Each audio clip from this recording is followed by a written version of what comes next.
देख रहे हैं AGTV लाइव न्यूज़। देश और दुनिया की तमाम खबरें देखने के लिए जुड़े रहें हमारे चैनल के साथ।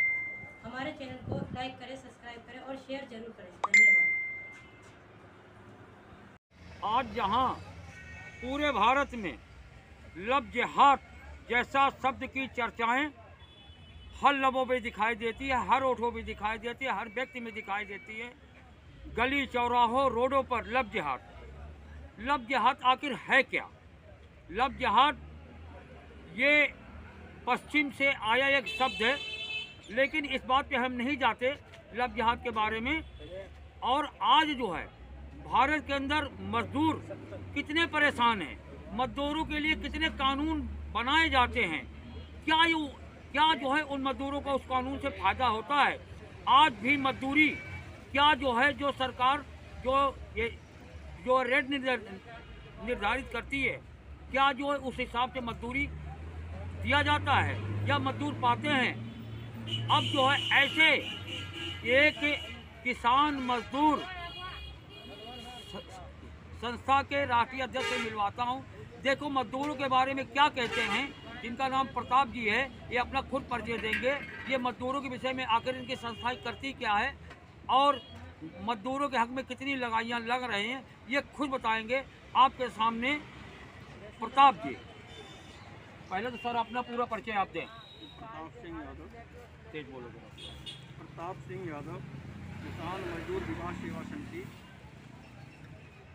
राष्ट्रीय अध्यक्ष। और जी एक बात बताएं, जैसे आपने देखा राज्य सरकार हो या केंद्र सरकार, मजदूरों पे बहुत सारे कानून बनाती है उनके फायदे के लिए। क्या जो है मजदूरों को उस कानून का फायदा मिलता है?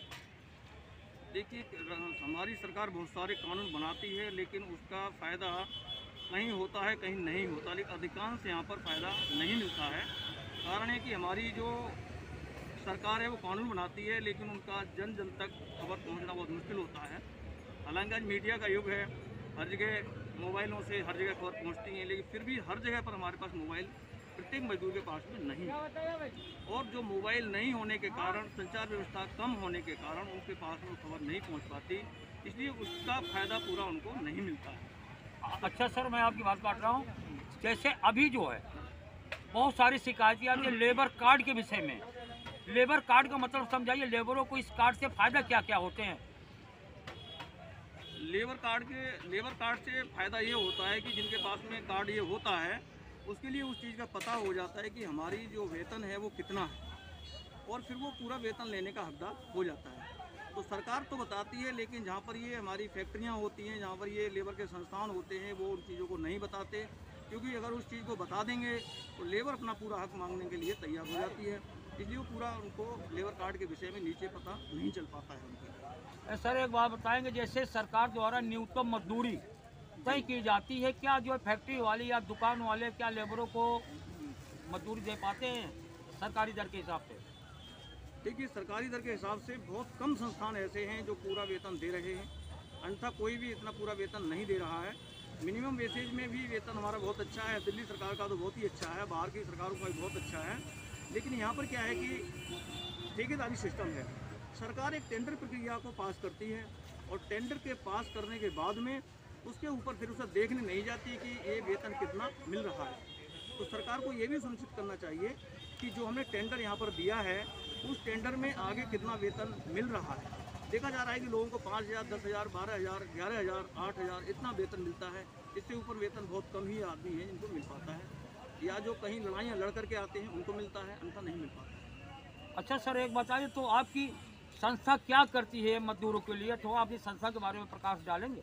जी, हमारी संस्था जो मजदूर हैं उन सबके कार्ड बनाने चाह रही है, सारे ही मजदूरों के, और इनकी एक मीटिंगें इकट्ठा करेगी। इन मीटिंगों के थ्रू जो हमारे डीएम हैं, एसडीएम हैं, या जो पुलिस पावर है जिसमें नेता भी हैं, लेबर कमिश्नर भी हैं, लेबर मिनिस्टर भी हैं, उनको भी हम बुला रहे हैं, इसके अंदर बुलाएंगे आगे, और उसमें ये बताएंगे कि आपका जो मासिक वेतन है वो इतना है, दैनिक वेतन है वो इतना है, और ये वेतन जब ही मिलेगा जब आप इसके लिए एकत्रित होंगे, अपनी आप मांग को उठाएंगे।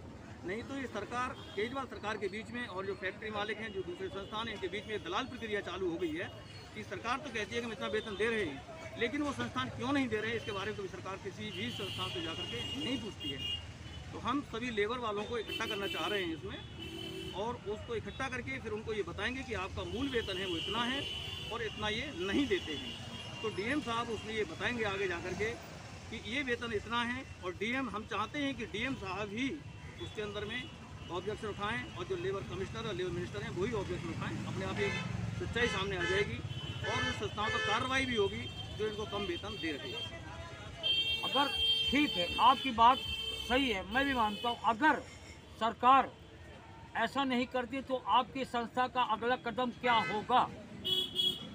अगर सरकार ऐसा नहीं करती है तो हालांकि ये कानून सरकार के द्वारा ही बनाया हुआ है और सरकार के लिए उस पर कार्रवाई करनी चाहिए। अगर सरकार ऐसा नहीं करती है तो सरकार झूठ बोलती है। और जो हमारे जो लेबर वर्क है वो बहुत ही गरीब वर्क है, कोई बिहार से आता है, कोई यूपी से आता है, कोई पंजाब से आता है। हमारा कहने का मतलब ये नहीं है। आपकी संस्था का अगला कदम क्या होगा? क्या जो सरकार के खिलाफ आंदोलन, धरना प्रदर्शन क्या करेंगे? जी मैं वही बताने जा रहा हूँ। आप जो किस तरह से हक दिलाएंगे मजदूरों का? मैं आपको वही बताने जा रहा हूँ। इसमें अगर सरकार ऐसा नहीं करती है कि सरकार झूठ बोलती है, सरकार का जो मूल वेतन है वो सरकार उनको नहीं दे रही है, तो हम उन जो लेबर है हमारी उनके लिए इकट्ठा करेंगे और इकट्ठा करने के बाद में हमने आपको वही बताया कि जो डीएम है या कमिश्नर है उनके सामने उनको बिठाएंगे और उनकी बात करेंगे कि इनको इतना वेतन मिलता है, इतना वेतन इनको क्यों नहीं मिलता है, सरकार क्यों झूठ बोलती है, क्या सरकार का दायित्व नहीं बनता है कि प्रत्येक के अकाउंट में जो आदमी फैक्ट्री में काम कर रहा है, जो किसी संस्थान में काम कर रहा है, किसी हॉस्पिटल में काम कर रहा है, किसी सिक्योरिटी में काम कर रहा है या सफाई कर्मचारी में काम कर रहा है, क्या उनकी जाकर के कभी पासों को चेक किया है सरकार ने? उनका दायित्व बनता है, उसे चेक करना चाहिए। अगर ऐसा नहीं करती है तो हम सभी लेबर को इकट्ठा करके और इसके लिए आगे फिर इन सरकार से पूछेंगे कि भी आपने ऐसा झूठ क्यों बोलते हैं। अच्छा सर, एक बात बताएं, वैसे आपकी संस्था किन किन स्टेटों में काम करे? क्या दिल्ली में या जो पूरे भारतवर्ष में? इस बात पे तो प्रकाश डालिए। अभी हमारी संस्था बाहर में नहीं गई है, अभी काम को नया नया स्टार्ट कर रही है और यही है कि अभी हम इनको सबको जागृत करें, बाहर भी पूरे इंडिया के अंदर में जागृत करेंगे और फिर आगे इनको बढ़ाएंगे। आप जो है चैनल के माध्यम से ये किसान मजदूरों को क्या संदेश देना चाहेंगे? हम ये देना चाहते हैं कि सरकार पूरा जो उनका जो क्या वो प्रॉफिट है, फ़ायदा है, वो सरकारें तो दे रही हैं, लेकिन जो बीच के दलाल हैं वो नहीं दे रहे हैं। ऐसे ही गांव के अंदर में जो किसान ग्रामीण क्षेत्र हैं हमारी सरकार बहुत अच्छा उनको फ़ायदा देती है। उनके लिए पेंशन की व्यवस्था है, वृद्धा पेंशन की व्यवस्था है, बहुत सारी व्यवस्थाएं हैं, लेकिन वो वहाँ तक नहीं पहुँच पाती क्योंकि जो एमएलए जो हमारे गांव के जो प्रधान होते हैं वो विरोधी को नहीं देते फ़ायदा, अपने पक्ष वाले को ही देते हैं। तो गांव के अंदर में भी ये देखा जाता है कि बहुत सारे आदमी हैं उनको पेंशन की व्यवस्था, कोई भी सरकारी जो खास व्यवस्थाएं वो सरकार उनको नहीं मिल पाती हैं। तो संस्था चाहती है, संस्था एक कार्य कर रही है आगे के लिए कि उन सबको भी एक ब्लॉक उसके लेवल पर जाकर के, जिला लेवल के ऊपर जाकर के उनकी हम मीटिंग करेंगे और उसमें जो डीएम साहब हैं या सरकार के जो मुख्य आदमी हैं उनको हम बुलाएंगे और उसमें उस चीज़ का एक समावेश निकालेंगे कि हमारे जो आदमी हैं, किसान हैं या मजदूर हैं, उनके लिए पूरा उसका फ़ायदा मिल चुके, उसको पूरा हम इनसे बात करेंगे। धन्यवाद।